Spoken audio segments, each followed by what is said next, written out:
Hi കൂട്ടുകാരെ, ഞാൻ നിങ്ങളുടെ പോക്കി. ഇന്ന് ഞാൻ നിങ്ങൾക്ക് കുറേ ബലൂൺ കൊണ്ടുവന്നല്ലോ. അതിന്റെ കൂടെ ഒരു കുഞ്ഞു കഥയും കൊണ്ടുവന്നിട്ടുണ്ട്.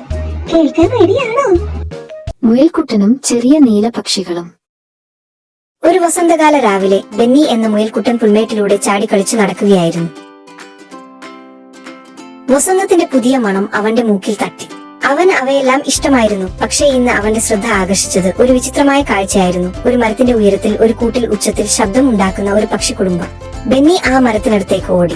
ഒരു ചെറുനീലക്കിളി താഴെയുള്ള കൊമ്പിൽ വെയിലത്ത് വിരങ്ങിച്ചിരിക്കുന്നത് അവൻ കണ്ടു. അതിന്റെ ചിറകുകൾ ചിതർന്നുവെങ്കിലും അവന് പറക്കാൻ കഴിയുന്നുണ്ടായിരുന്നില്ല. നിനക്ക് എന്ത് പറ്റി? ബെന്നി ഒരു ചെറിയ പുഞ്ചിരിയോടെ ചോദിച്ചു. ചെറിയ പക്ഷി സങ്കടത്തോടെ അവനെ നോക്കി ഇങ്ങനെ പറഞ്ഞു. എന്റെ വീടാണ് ദേ മുകളിൽ കാണുന്നത്. എനിക്ക് അവിടേക്ക് തിരികെ പോകണം. പക്ഷേ തിരികെ മുകളിലേക്ക് എങ്ങനെ പോകണമെന്ന് എനിക്കറിയില്ല. ബെന്നി ഒരു നിമിഷം ആലോചിച്ചു നിന്നു. പെട്ടെന്ന് അവൻ ഒരു ബുദ്ധി തോന്നി. ചെറിയ ഒരു മരത്തിന്റെ കൊമ്പ് എടുത്ത് പക്ഷിയുടെ അടുത്തേക്ക് നീട്ടി. ഇതാ, ഇതിൽ ചാടി ഇരിക്കൂ, ഞാൻ നിന്നെ മുകളിൽ എത്തിക്കാം. ചെറിയ പക്ഷി ഒന്ന് സംശയിച്ചു. പിന്നെ ശ്രദ്ധാപൂർവം കൊമ്പിൽ കയറി. ബെന്നി അതിനെ മെല്ലെ മുകളിലേക്ക് ഉയർത്തി.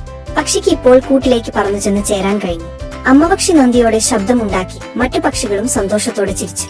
ബെന്നി ആനന്ദത്തോടെ പറഞ്ഞു, കണ്ടോ, ചിലപ്പോൾ ഒരു ചെറിയ സഹായം വലിയ സന്തോഷങ്ങൾക്ക് കാരണമായേക്കാം. കേട്ടിരുന്ന മറ്റു പക്ഷികൾ തലയാട്ടി സമ്മതിച്ചു. അവൻ വളരെ സന്തോഷത്തോടെ അവിടെ നിന്ന് മറ്റൊരിടത്തേക്ക് കളിക്കാനായി ഓടി. ബൈ ബൈ കൂട്ടുകാരെ, മറ്റൊരു കഥയുമായി ഞാൻ വീണ്ടും വരാട്ടോ.